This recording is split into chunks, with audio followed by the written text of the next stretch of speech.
ეს სხვა თემები ქრონიკაში. 20 წლის განმავლობაში საქართველოში ღვინის ექსპორტის რეკორდული მაჩვენებელი დაფიქსირდა. ღვინის ეროვნული სააგენტოს მონაცემებით ღვინის ექსპორტის მაჩვენებელმა ემბარგომდე არსებულ სტატისტიკურ მაჩვენებლებს გადააჭარბა. კერძოდ, 2014 წლის 15 დეკემბრის მონაცემებით ექსპორტირებულია 59 მილიონი ბოთლი, რომელიც თანხაში არის დაახლოებით 183 მილიონი ამერიკული დოლარი. 2005 წლის მონაცემებით სულ ექსპორტირებული იყო 57 მილიონი ბოთლი, რომელიც თანხაში იყო 80 მილიონი დოლარი. Am და არა მარტო ამ თემაზე მინისტრის მოადგილესთან ღვინის ეროვნული სააგენტოს ყოფილ ხელმძღვანელთან ლევან დავითაშვილთან ვისაუბრებთ. მოგესალმებით ბატონ ლევან. მოგესალმებით. ბატონ ლევან, მას შემდეგ რაც რუსული ბაზარი გაიხსნა ღვინის მწარმოებლებისთვის მეტნაკლებად პრობლემები მოიხსნა. Რამდენად სტაბილურია რუსული ბაზარი და რუსული რუბლის დაცემა ხომ არ შექმნის პრობლემებს? დიახ, ჩვენ ყოველთვის საუბრობდით, რომ ერთ ბაზარზე არ უნდა ვიყოთ დამოკიდებული, თუმცა რუსული ბაზარი თუ ის ღია იქნება და თუ მასზე ხელისწყობა გვექნება, რა თქმა უნდა, იგნორირების ღირსი არ არის. ანუ ის უნდა გამოვიყენოთ, იმიტომ რომ ეს არის ბაზარი, სადაც ქართულ ღვინოს ძალიან დიდი ცნობადობა გააჩნია, ეს არის დიდი მსყიდველობითი უნარის მქონე ბაზარი.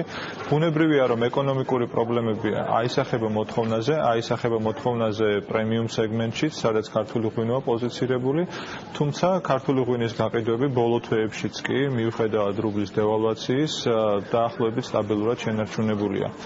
რაც შეეხება რუსულ ბაზარს, რუსული ბაზარი იცით რომ ადრე იკავებდა 90%-მდე ქართული ღვინის ექსპორტის პორტფელში წილს, ხოლო დღეს ეს მონაცემები მნიშვნელოვნად შემცირებულია და ის 60%-ზე ოდნავ მეტია. ანუ მნიშვნელოვნად თვისობრივად სხვა ტიპის და სხვა სტრუქტურის ექსპორტის სტრუქტურა გვაქვს დღეს ჩვენ ღვინოსთან მიმართებაში, ვიდრე ეს ქონდა იგივე თქვენს მიერ ნახსენები 2000. თქვენ ამბობთ რომ მარტო რუსულ ბაზარზე არ უნდა ვიყოთ დამოკიდებული. რა გაკეთდა იმისთვის რომ სხვა ქვეყნები აგვეთვისებინა? თუ თქვენ რომ მუშაობთ ღვინის ეროვნული სააგენტოს ხელმძღვანელად, მაშინ რას აკეთებდით ამ მიმართულებით და რა გვაქვს დღეს ექსპორტის კუთხით რა ხდება? დიახ, მადლობა კითხვისთვის.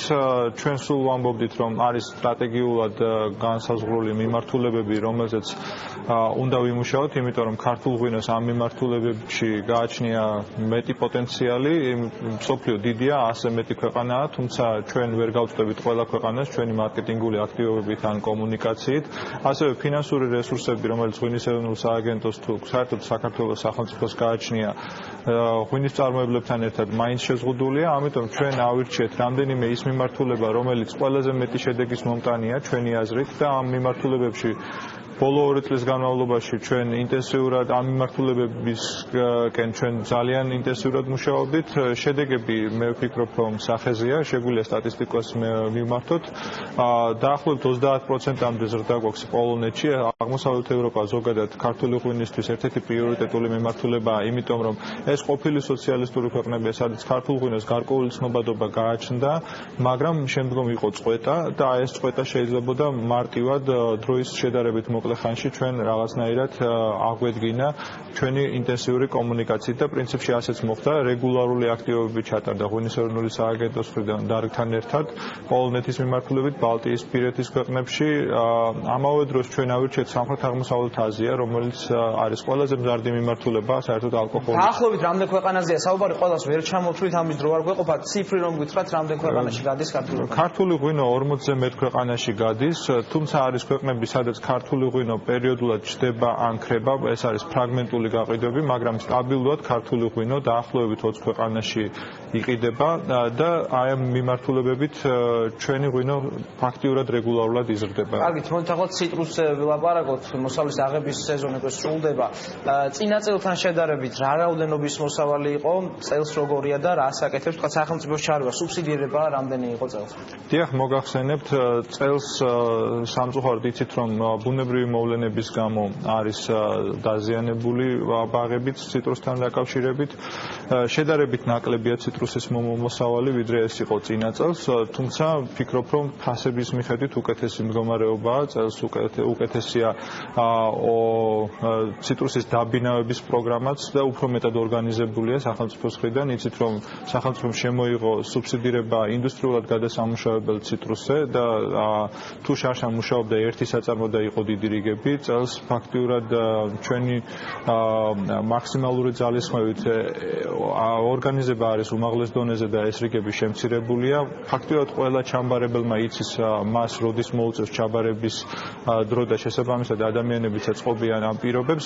ფასიც ბევრად უფრო მიმზიდველია. რა ღირს მაგალითად ახლა მანდარინი?